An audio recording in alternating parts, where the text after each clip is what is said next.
ಅವ್ರು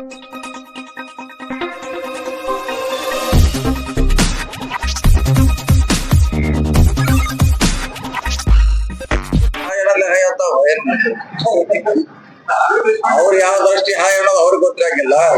ಹಾಯ್ ಏನಂತೆ ನಮ್ಸಿರಂತೆ ಹಂಗೆ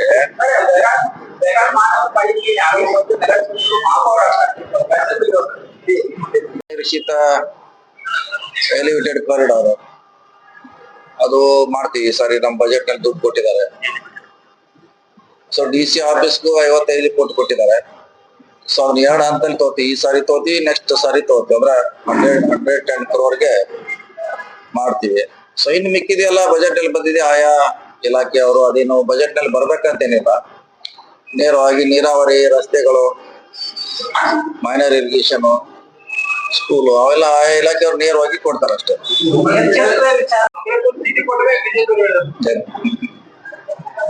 ಚೀಟಿ ಕೊಡುವಂತದ್ದು ಏನಿಲ್ಲ, ಬಹಿರಂಗ ಅಲ್ಲ, ಬಹಿರಂಗ ಓಪನ್ ಇದೆ.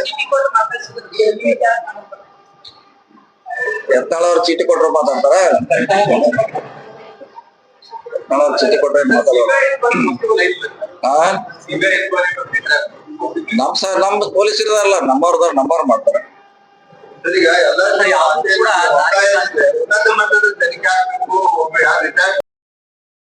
ಬಜೆಟ್ ನಲ್ಲೇ ಘೋಷಣೆ ಇಲ್ಲ.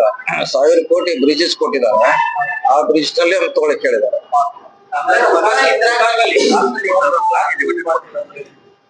ಅದಿದೆ, ಪ್ರವಾಸೋದ್ಯಮ ಇಲಾಖೆಯಿಂದ ಈಗ ಒಂದು DPC ಮಾಡ್ತಾ ಇದ್ದಾರೆ. ಅದು ಗ್ಲಾಸ್ ಬ್ರಿಡ್ಜ್ ಮಾಡ್ತಾ ಇಲ್ಲ, ಬೇರೆ ರೀತಿಯಿಂದ ಮನೋರೈಲ್ ಟೈಪ್ ಮಾಡ್ಲಿಕ್ಕೆ ಪ್ರವಾಸೋದ್ಯಮ ಇಲಾಖೆ ಅವರು ಒಂದು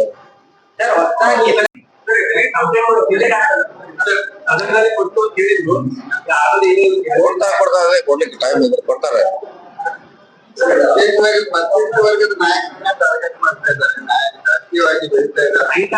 ಪರಿಶಿಷ್ಟ ಗರ್ಜಿಸುವ ಹುಲಿಗೆ ಪರಿಶಿಷ್ಟಲ್ಲಿ ಯಾರು ಬಂದ್ರು ಯಾವ ಗರ್ಜಿಸ್ತಾವ ಅದಕ್ಕೆಲ್ಲ ಸಿಡಿ ತೋರಿಸುವಂತ ಕೆಲಸ ಆಗ್ತದೆ. ಇವ್ರು ಕೊಡಂತದ ಏನ್ ಅವ್ರು ತಗೋಬೇಕಲ್ಲ, ಏನ್ ದೂರ ಕೊಡೋದು ಇದ್ರಾಗ ಅವರೇ ತಗೋಬೇಕು. ಯಾರ ಇಲ್ಲ ಅದನ್ನೇ ಪೊಲೀಸರ ಹತ್ರ ಪತ್ತೆ ಹಚ್ಬೇಕಲ್ಲ, ಯಾರು ಎಲ್ಲಿದೆ ಅಂತ ಹೆಂಗ್ ಗೊತ್ತಾಗುತ್ತೆ. ಬಗ್ಗೆ ಲೊಕೇಶನ್ ಬಗ್ಗೆ ಆಗಿನ ನಗರಾಭಿವೃದ್ಧಿ ಸಚಿವರು ಕೂಡ ಅದ್ರ ಬಗ್ಗೆ ಒಂದು ವಿಡಿಯೋ ಮಾಡಿದ್ರು. 1 ವರ್ಷ ಕಾಲಾವಧಿ ಕಳೆದ್ರು ಕೂಡ ಇನ್ನೂವರೆಗೂ ಹೊಸ ಜಿಲ್ಲಾ ಕೇಂದ್ರಗಳು ಸ್ಥಾಪನೆ. ಈಗ ನಮ್ ಸರ್ಕಾರಿ ಜಾಗ ಸಿಗ್ತಾ ಇದೆ ಕೆಲವು ಕಡೆ, ಎಲ್ಲೆಲ್ಲಿ ಇದೆ ಅಲ್ಲಿ ಮಾಡಿಬಿಟ್ಟೆ, ಅವೈಲೇಬಲ್ ಎಲ್ಲಿದೆ ಮಾಡಿ. ಈಗ ಇನ್ನು ಕೆಲವು ಕಡೆ ಜಾಗದ ಸಮಸ್ಯೆ ಇರೋದ್ರಿಂದ ಮತ್ತು ಅದು ಎಲ್ಲಿ ಬೇಕು ಅಲ್ಲೇ ಬೇಕು.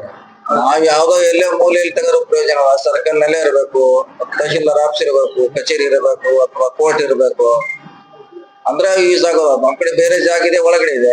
ಸೊ ಹಿಂಗಾಗಿ ಬಹಳಷ್ಟು ಕಡೆ ಸಮಸ್ಯೆ ಆಗಿದೆ.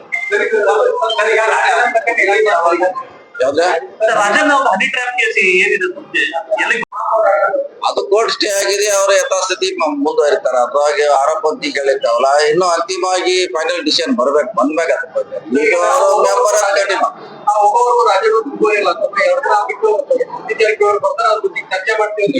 ಯಾವಾಗ ಹೇಳ್ಯಾರ ಅಂಬದೇ ಚರ್ಚೆ ಎಕ್ಸ್ಪರ್ಟ್ ಬೋರ್ಡ್ ಮಾಡ್ಬೇಕು, ಯಾರೋ ವಕೀಲ ಜೋಡಿ ಮಾಡ್ಬೇಕು, ಅವ್ರು ಮಾಡಿಕೊಡ್ಬೇಕು. ಅವ್ರ ಸಲಹೆ ಮಾಡಿದ್ರೆ ನಾವೇ ದೂರ ಕೊಡಕ್ ಹೇಳಿದ್ವಿ ಫಸ್ಟ್ಗೆ, ಅದು ಚರ್ಚೆ ಮಾಡಿಕೊಡ ಅಂತ ಹೇಳಿ.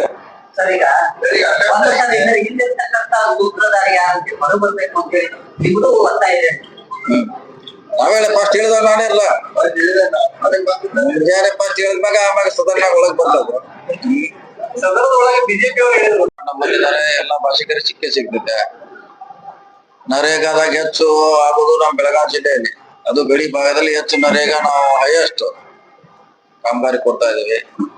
ಸರ್ಕಾರದ ಎಲ್ಲಾ ಲಾಭಗಳು ಎಲ್ಲರಿಗೂ ಸಿಗ್ತಾ ಇದೆ. ಸೊ ಅವ್ರೇನು 1% ಕೊಟ್ಟು ಅದರ 100% ಲಾಭ ಪಡ್ಲಿಕ್ಕೆ ಪ್ರಯತ್ನ ಮಾಡ್ತೀವಿ. ಕೊಟ್ಟಿದ್ದೀವಿ ನಾವು ಹೇಳಿ ಅವ್ರಿಗೆ ಮೊನ್ನೆ ಬೆಂಗಳೂರಾಗ ಹೇಳಿದೆ, ಮಾಡ್ಲಿಕ್ಕೆ ಏನ್ ತೊಂದ್ರೆ ಇಲ್ಲ ಸರ್ಕಾರದಿಂದ, ನಮ್ಮ ಹೊತ್ತಿಂದ. ಆದ್ರೆ ಯಾರಿಗೆ ಡಿಸ್ಟರ್ಬ್ ಆಗಬಾರ್ದು. ಶಾಲಾ, ಕಾಲೇಜು, ಆಸ್ಪತ್ರೆ, ವ್ಯವಹಾರಕ್ಕೆ, ವಹಿವಾಟಕ್ಕೆ ಪ್ರತಿಭಟನೆ ಮಾಡ್ಲಿಕ್ಕೆ ಅವ್ರಿಗೆ ಹಕ್ಕಿದೆ. ಮಾಡುವಂತ ಸಾಕಷ್ಟು ಸಾರಿ ಮಾಡೋದು, ಇದೇನು ಹೊಸದಲ್ಲ. ಕನ್ನಡ ಸಂಘಟನೆಗಳು ಮಾಡಿದಾವೆ ಸಾಕಷ್ಟು ಸಾರಿ, ಮಾಡ್ಲಿಕ್ಕೆ ನಮ್ದೇನು ಅಭ್ಯಂತರ ಏನಿಲ್ಲ. ಆದ್ರೆ ಬೇರೆಯವ್ರಿಗೆ ಇದ್ರಲ್ಲಿ ತೊಂದರೆ ಆಗಬಾರ್ದು ನಾವ್ ಈಗ ಅಪೀಲ್ ಮಾಡಿದ್ವಿ. ಆ ರೀತಿ ಆದ್ರೆ ಒಳ್ಳೇದು.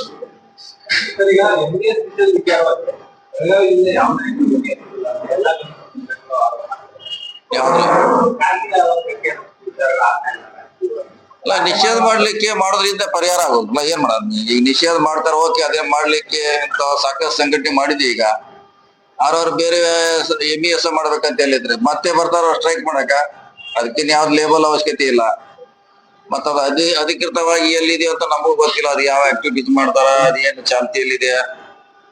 MES ಅಂತ ಹೇಳ್ತೀವಿ, ಹಿಂದೆ ಯಾವಾಗ ಒಂದ್ಸರಿ ರಿಜಿಸ್ಟರ್ ಆಗಿರ್ಬೋದು. ಅದು ಹಾಗೆ ಅಲ್ಲ ನನ್ನ ಮತ್ತೀಗ ಅದಿದ್ದಾಗ ಹೆಂಗೆ ಬ್ಯಾನ್ ಮಾಡ್ಲಿಕ್ಕೆ ಸಾಧ್ಯ ಇದೆ? ಬ್ಯಾನ್ ಮಾಡಿದ್ರೆ ಮತ್ತೆ ಬೇರೆ ಹೆಸರ ಮ್ಯಾಗ ಬರ್ಬೋದು. ಅದು ಪರಿಹಾರ ಅಲ್ಲ. ಆದಷ್ಟು ಸರ್ಕಾರಗಳು, ಜಿಲ್ಲಾಡಳಿತ ಅದ್ರ ಬಗ್ಗೆ ಆಗದಂಗೆ ಕಾರ್ಯಕ್ರಮ ಹಾಕ್ಬೇಕು. ಸೊ ಈಗ ಹಿಂದಿದ್ದಂತ 70 ವರ್ಷ ನಂತರ 30 ವರ್ಷ ನಂತರ 50 ವರ್ಷ ನಂತರ ಈಗ ನೋಡಿದ್ರೆ ಬಹಳ ವ್ಯತ್ಯಾಸ ಇದೆ. ಅವಾಗಿನ ಕನ್ನಡ ಮರಾಠಿ ಘರ್ಷಣೆಗೆ ಇವತ್ತಿಗೆ ಒಂದು 10% ಅಷ್ಟೇ ಇರ್ಬೋದು ನನ್ನ ಲೆಕ್ಕಲೆ ಹಿಂದೆ ನೋಡಿದಾಗ. ಸೊ ಅದಕ್ಕೆ ಸರ್ಕಾರ ಹಲವಾರು ಕಾರ್ಯಕ್ರಮ ಯೋಜನೆಗಳು ಹಾಕುವ ಮುಖಾಂತರ ಸಂಪೂರ್ಣವಾಗಿ ನಿಯಂತ್ರಣ ಮಾಡೋದು ಒಳ್ಳೆಯ ದಾರಿ.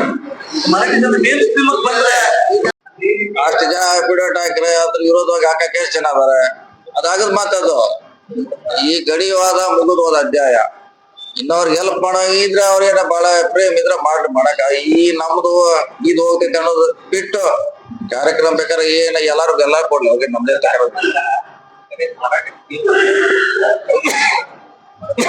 ಪ್ರೇಮ ಎಂತ